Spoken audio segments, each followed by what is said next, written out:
নমস্কাৰ মৰমৰ ছাত্ৰ ছাত্ৰীসকল, তোমালোকে যিসকলে এইবাৰ মেট্ৰিক আৰু উচ্চতৰ মাধ্যমিক পৰীক্ষাত উত্তীৰ্ণ হৈছা সেই সকলৰ কাৰণে আহিছে খুবেই এটা ভাল খবৰ। তোমালোকে ভিডিঅ'টো অলপ স্কিপ নকৰাকৈ সম্পূৰ্ণ চাবা, তেনেহ'লে তোমালোকে সম্পূৰ্ণ তথ্যখিনি বুজি পাবা।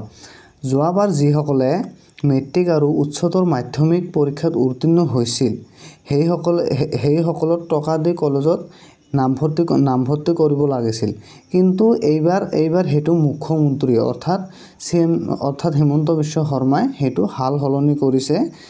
এইবাৰ তোমালোকৰ টকা দি কলেজত এডমিশন কৰিব নালাগে। আগতে তোমালোকৰ 650 টকা দি কলেজত এডমিশন কৰিব লাগিছিল,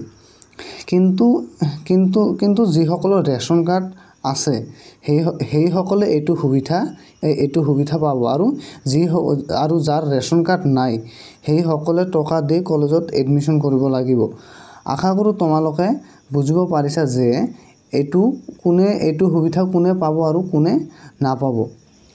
আৰু তোমালোকে যিসকলে এইবাৰ মেট্ৰিক পাছ কৰিছা সেইসকলে এইবাৰ কোনটো ষ্ট্ৰীম ল'বা সেইটোক লৈ মই এটা নতুন ভিডিঅ' আনিম। আৰু যিসকলে এইবাৰ হায়াৰ ছেকেণ্ডেৰী পৰীক্ষা পাছ কৰিছে সেইসকলে কোনটো ছাবজেক্টত মেজৰ লৈ তোমালোকে পঢ়িবা সেইটোৰ ওপৰতো এটা ভিডিঅ' আনিম। আৰু তোমালোকে সেইটো ভিডিঅ' পাবলৈ হ'লে চেনেলটো ছাবস্ক্ৰাইব কৰি ৰাখিবা।